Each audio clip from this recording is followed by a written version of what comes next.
was Judy Garland's starring role as Dorothy Gale in The Wizard of Oz that made her a superstar.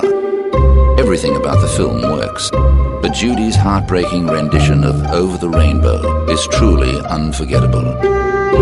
It became her signature tune and was judged the #1 movie song of all time by the American Film Institute. When she delivered the showstopper, Born in a Trunk in A Star is Born, she knew exactly what she was singing about. For Frances Ethel Gum first trod the boards at the tender age of 2½, joining her sister's vaudeville act for a rousing rendition of Jingle Bells at their father's theatre in December 1924.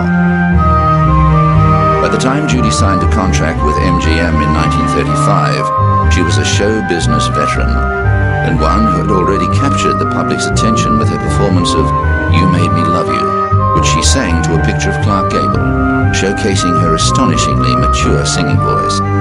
Her popularity grew when the studio paired her with the young Mickey Rooney in a string of movies from 1937 onwards. Vulnerable and erratic off-camera, on-camera she lit up the screen with her passion and infectious charm. Raised on amphetamines and barbiturates by a studio that worked its child actors ragged, she was always insecure about her appearance, which didn't fit the glamour mold of the day. It was only in 1944's Meet Me in St. Louis and 1945's The Clock, both directed by Vincente Minnelli, that she actually liked the way she looked on the screen. After divorcing her first husband, David Rose, Judy wed Minnelli, and in 1946 gave birth to their only child, Liza.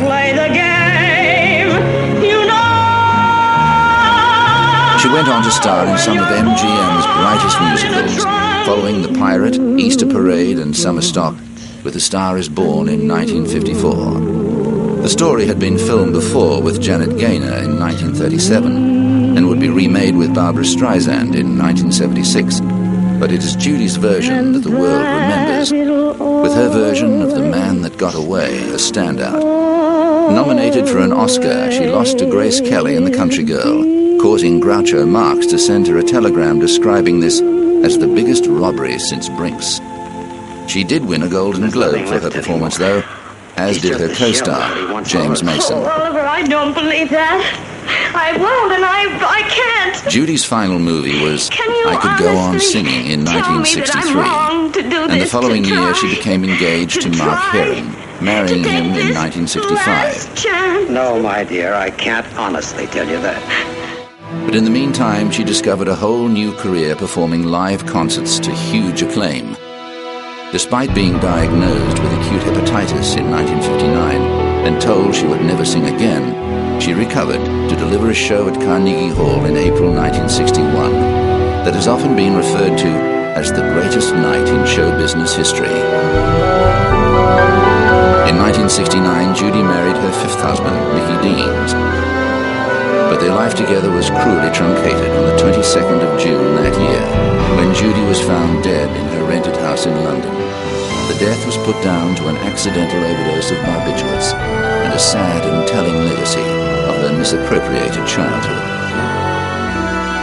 Judy Garland will forever be remembered as one of the brightest stars to shine in the Hollywood firmament. She's a legend because she will always be Dorothy. She'll always be in our hearts. She will always be the greatest female entertainer that has ever lived. And she will always go on and on, way after we're gone.